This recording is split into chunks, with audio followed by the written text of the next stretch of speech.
Chapter 23. Look, I really have to leave.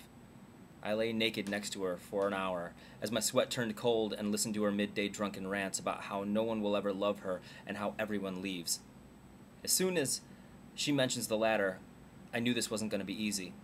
We talked and I gave her advice which I knew she would never take. She lived in a studio apartment about the size of my childhood bedroom and survived on unemployment. She gave up on life. She told me she used her last bit of money to buy vodka to mix with water. As serious as anyone has ever been, she pleaded, "Don't leave me." This would have been a reasonable request, minus the fact that I just answered her casual encounters ad on Craigslist for an afternoon delight. She posted, I responded, she agreed, and I walked into her apartment within a few hours. The sex was ravenous. She scratched my back with her long nails, and I hate that shit, so I fucked her so viciously I could see her eyes wince with every thrust. I came so hard in her mouth she gagged and coughed it back out just as fast as it shot out of my cock. I dripped sweat and observed her pasty white body. She was slightly overweight in just the right way. Thick hips, large, firm tits, and skinny legs. She wasn't very pretty. With that constant I just woke up look to her, thinning and frizzy dark hair, and blood-red face, she looked at least 10 years older than she really was. Alcoholism kicked her ass for some time. When she spoke, spite, loathing, and bitterness resonated in every word. She was too far gone to listen to any advice, and I tried. I lay there sweating, chest heaving up and down, and attempted to blot the mix of spit and cum from my legs. She spoke as if no one was in the room, and I listened, because I knew that's what she wanted. Because she was what she was, a fuck buddy, and I was what I was, a distraction. We played our roles and used each other for fluids. I already spent an hour too long listening to the hateful words of a bitter woman who believed the world and God only kept her around to abuse. No, please, don't leave me. But I made plans. I wasn't lying. Fine.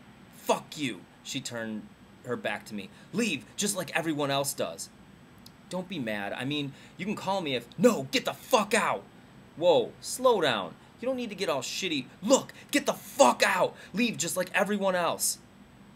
I never respond well when people scream at me like I'm a child, but this time I bit my tongue because I knew she was hurting.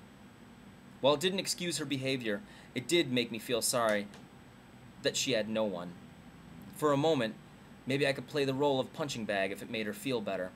So I didn't strike back. I let her yell, because I could take it, and I knew she needed to vent.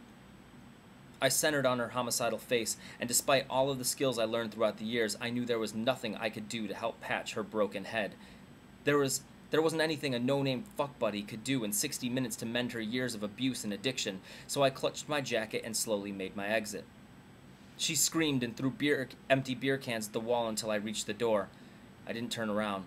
I couldn't look at her face anymore. Bloodshot eyes, broken capillaries on her nose, black streaks of mascara running down her red cheeks, the white foam in the corners of her mouth, damage in her face. You could hear the broken trust and abandonment in her screams. Screams almost daring me to stay. But I didn't have it in me. The door slammed behind me. The screaming turned into a high-pitched and shrill wail, shaking me to my core. Like a sound from a small child who sees their own blood for the first time, she sounded like she was being murdered. Terrified, I stood frozen with my back to her door. "Why?" she questioned repeatedly. "Why? Why?" I wanted to turn around, walk through the door, hold her and say I will fix everything. But that would be a lie. So I walked towards the elevator. I pressed the down button, and was forced to wait and listen to the damage cry out through a closed apartment door. The elevator doors stayed closed so I could hear what I just did. "Fuck you! Fuck you! Fuck you!" she screamed. The doors opened. I stepped in, and the screaming faded as I descended.